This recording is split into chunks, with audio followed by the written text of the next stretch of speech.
are near Pioneer Square in Chinatown, the International District, Seattle Fire Station number 10, where Mayor Jenny Durkan and Fire Chief Scroggins are about to talk about a new approach to non-emergency calls to 911.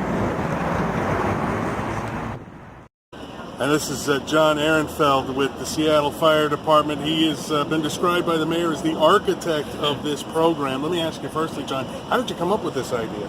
Well, we followed the model of a lot of other fire departments around the country. A lot of other fire departments are moving in this direction, recognizing that we need to move beyond the standard paradigm of sending people just to the emergency department. And so we looked at other relevant examples throughout the country and saw what other departments are doing and tried to model it based on our patient population, our city, and our unique needs. How much of an issue, or I don't want to describe it as a problem, but of these 911 calls, how much of an issue is it that they are not really emergency calls and then are then taking those resources? It's a huge issue. It's a pretty significant subset of our medical calls are these types of alarms. And so, as the chief said, whether they're related to substance abuse, mental health, persons experiencing homelessness, chronic medical concerns, it's a very large issue. And, when our units are with a patient, they can't abandon the patient if a fire or a heart attack happens just down the street. So they're committed to that patient. So we really want to free them up and provide better service and better patient care. Okay, so, and I know the chief has addressed this as well, but how are we going to sort through the 911 calls without, sending, before we send 10 units out to a call? We're going to work on two fronts. One is we're going to screen them at the 911 level, so our dispatchers ask them a lot of questions, run them through a script and algorithm, and they'll determine if there's a likelihood of it being a high acuity call, in which case we'll send out the standard resources. If not, we can send out this unit. And then also the unit will be able to be requested by our operations on the scene, so if a fire engine is already there and determines the need for this Health One response, they can request them directly. And then they can clear out. And they can clear up and go back in service, correct. Because that's something, if you can address that, time is of the essence with them, isn't it? Exactly, yeah. So we think that this will reduce the scene time of units when they're already committed, return them back to service, and decrease the total amount of time they've spent on these responses. Okay, now I overheard you mentioning a crash course for everybody. What are they going to do? So the firefighters who were selected for this program will receive additional training on navigating behavioral health emergencies, substance use crisis, on de-escalation and crisis mitigation, on the homelessness system in the city, and on the healthcare system beyond the emergency departments. And that'll give them enough skill to be able to say, hey, we need to call this person or that person, or really, we'll have to call Health One, and they'll sort it out from there. Yeah, we anticipate this unit acting as navigators and connectors. So they're not going to be providing healthcare services or crisis management themselves, but they'll know the people who do. So, without getting too deep in the weeds, when Health One arrives, what are they going to do? They're going to do a much more thorough patient evaluation and assessment. So more than just ruling out life-threatening medical assessments, they're going to really get a sense of what's going on, what is the underlying reason that this person activated the 911 system. They're going to do an assessment, and ideally they're going to tap into some more nuanced databases and get a better sense of where is this person served, what are their underlying medical and psychosocial needs, and once they have that figured out, they'll be able to start working on the transport or the referral piece. And of course, they already have a relatively good handle on where these folks need to go next, right? Precisely, yep, and they can make those connections. Again, our operations, as the chief mentions, are really limited to sending people to the ED. This unit will be able to send them to really anywhere that's clinically appropriate. All right, John Ehrenfeld with Seattle Fire. Thanks a bunch, John. Thank you very much.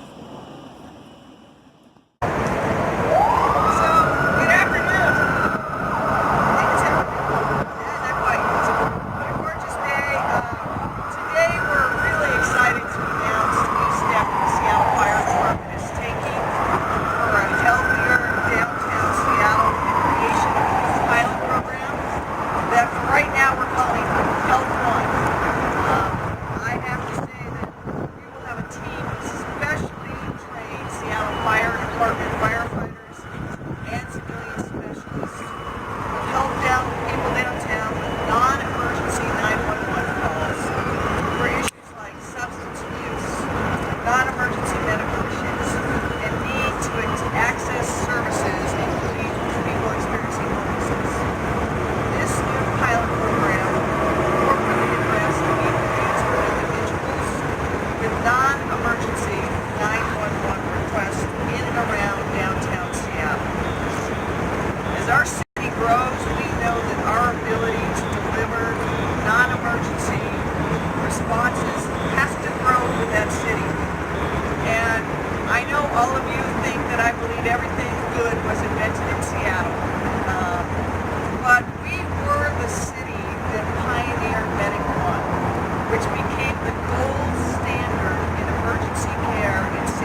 response for those non-emergency responses, to be able to connect people, sometimes with healthcare, sometimes with a case manager, sometimes with an emergency response if it's deemed that way.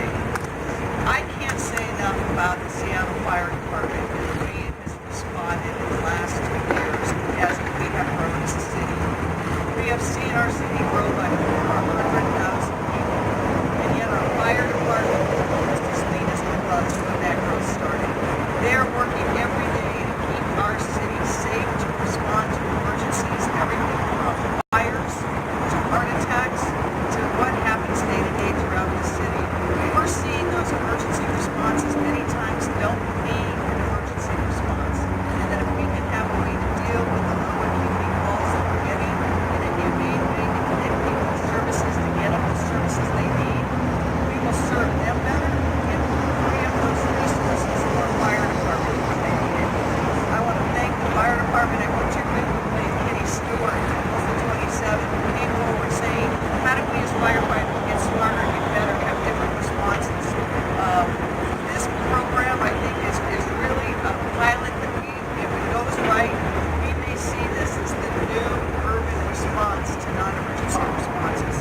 I also want to thank Councilmember Sally Bagshaw, who could not be here. She's been instrumental in helping us form a response for these low acuity calls and what can we do better as a city to make sure we have the right response to meet people where they are, but also don't tie up our most expensive, our most trained people with those responses. I, of course, have to thank Chief Scoggins, who is always a visionary on how this department can be better, be smarter, provide services to the residents and businesses in Seattle, and yet do it in a way that's smart as possible. So I couldn't be more proud of the people standing with me today, Councilmember Bagshaw and the rest of the council for supporting this project. And with that, I'm going to turn it over to our Chief.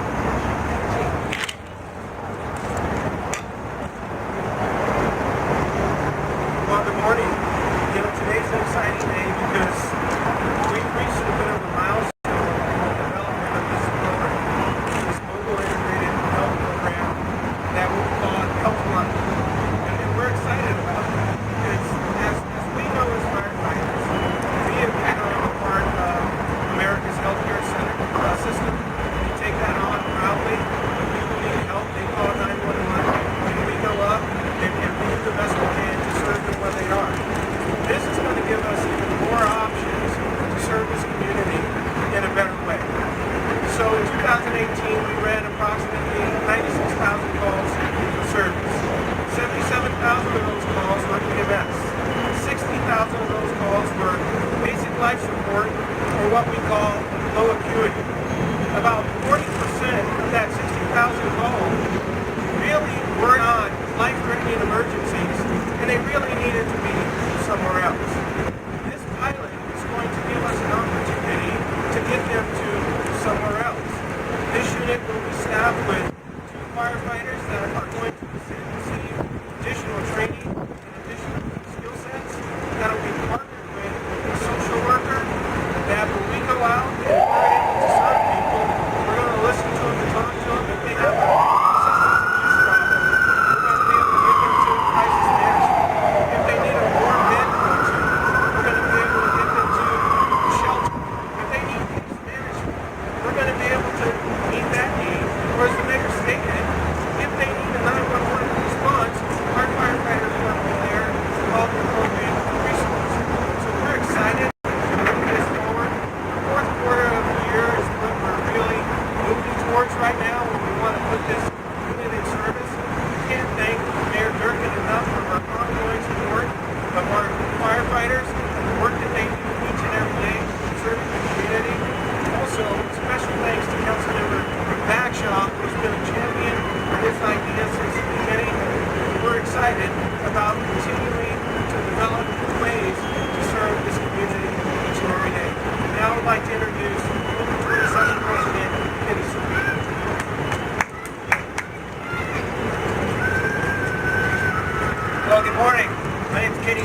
who has demonstrated his commitment and many hours of work to make this a reality.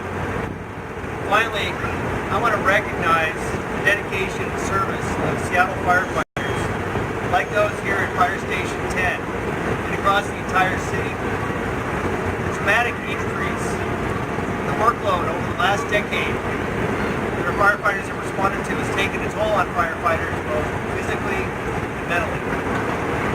I truly believe that this pilot program, Health One, will serve as a model for how cities can effectively respond to our homeless crisis in a comprehensive and integrated manner, providing training and experienced firefighters with professional expertise in social work. You know, the truth is, firefighters have been on the front lines responding to and caring for Seattle's homeless, mentally ill, drug-addicted population for decades now, 24/7. With demands on our fire department at an all-time high, these low acuity responses are overwhelming our resources and reducing our effectiveness. In 2018, almost 42% of our medical responses were non-emergent low acuity calls related to homelessness, mental health, and drug or alcohol issues. And our primary mission as firefighters, what we're specifically trained for, is responding to and mitigating life-threatening emergencies such as structure fires, hazardous materials events, rescue incidents, car accidents, and critical medical calls where just a few seconds can mean the difference between life and death. Now, the Health One pilot program, we can begin to reduce the number of low acuity responses in the fire department, freeing up our firefighters and paramedics so they can respond quickly to these life and death emergencies that happen every single day. Just as importantly, this program will improve our responses to those low acuity calls and those people who need our help by providing the actual interventions and services those folks need. As a 23-year veteran of the Seattle Fire Department, I'm really proud that our fire department is implementing this innovative new program that really gets those folks in the streets and in those facilities the help that they desperately need. And finally, as a resident of Seattle, where I'm happy to be raising my family, I'm excited because I know that this program will not only make a difference in the lives of those who are living on the streets and in our shelters who desperately need help, but it will also benefit every Seattle resident who wants to live and work in a safe and healthy city. And ultimately, it's going to allow firefighters to focus on what we do best, which is time-critical true emergencies and training for them. Seattle firefighters are looking forward to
thanks to John Ehrenfeld, who's actually the architect of the program, who's done an amazing job.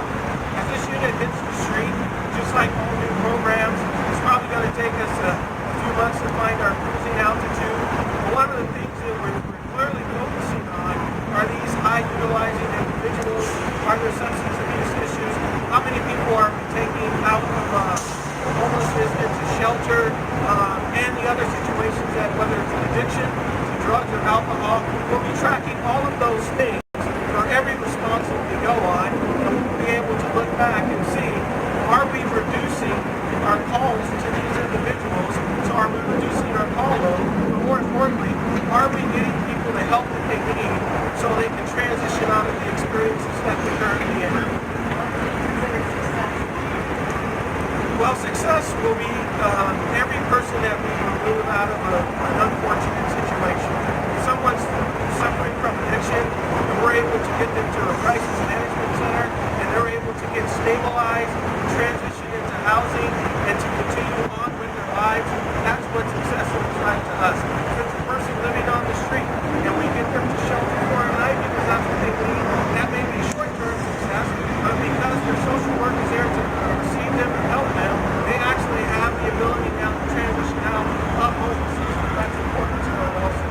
The other trigger point for the shooting going out in the field will be the firefighters. Each and every day we have 200 firefighters out in the field every day, and the firefighters in the downtown core where this will concentrate through the pilot, they also have the ability to call for helpline to respond to this location if they get suspects of the person.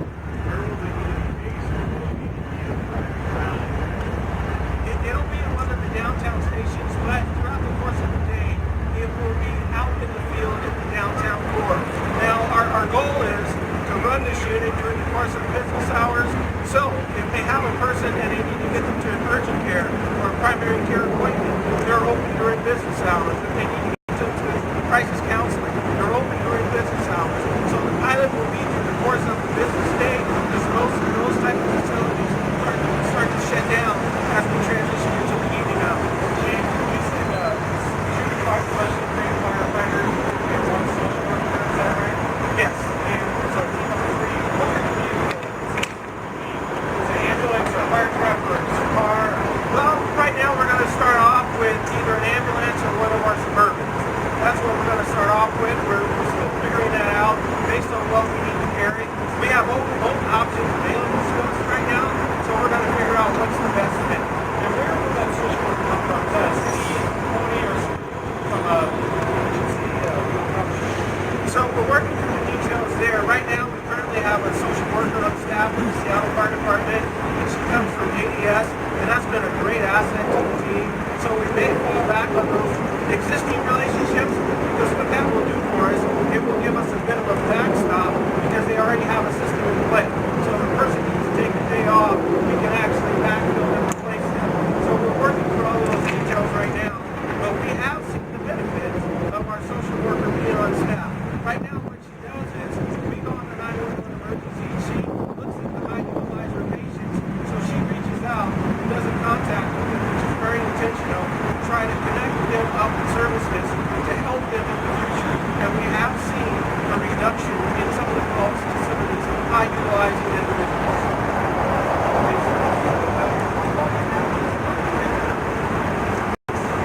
Well, He doesn't want to say it, I'll say it. so the answer is no, and that's why we're concentrating at downtown. Look, we're doing this as a pilot, and we're going to look at the metrics very closely to make sure that we're building what we anticipate. But John and others who've been working on this, including Stewart and firefighters, I believe there's tremendous demand for this. And I think that it will be one of the new urban devices used across this country to respond to those calls that every city that is like Seattle is experiencing right now. And we, again, want to save our firefighters for those things that they're trained to do, to respond to those life-threatening emergencies and not have them tied up in the non-life-threatening emergencies. But that doesn't mean those non-life-threatening emergencies aren't very important and aren't very important for the city to respond to. So my prediction is, and I could be wrong, is we'll see that the metrics aren't that it's not successful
firefighters who have on similar vehicles.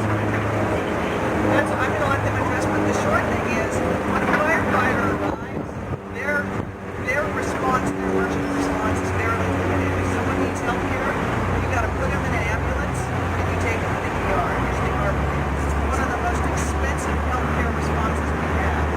That's what they're looking to. When Health One pulls up, they can determine, does the person really need to go to the ER? Do we need to pick our case manager? They need to reconnect housing or social services. They will have all of those options available to them. And most of those low acuity calls, we don't need to take them to the harbor where they aren't getting the services they need. It's very expensive. They're discharged from harbor. So, first of all, it's got to be done. One of the key things that we'll have is time. That's very important to really think about this time, especially for someone who is on very good news. Our units today and our 33 fire stations, our model was built on time, response time, to get there to this unit will be able to stay on scene with the person as long as it takes to figure out what they need to get them to what they need to do. So time is the key, along with all the other things. Doctor, one more question. So compare before they can spend that time, you know, spend that money to get whatever resources there might be. But if we have those resources available on the back end, these resources are I think we do. It's one reason why as we built this out, nothing stands alone. We have to make sure that we build all the infrastructure at once. But we've seen models now where we have the right people in the field assessing the person, working with them to determine which door do we need to bring them to in order to get them the services they need, instead of just, we've got to solve this crisis, put them in an ambulance, take them to Harborview, and then if we see that person again in a week or 10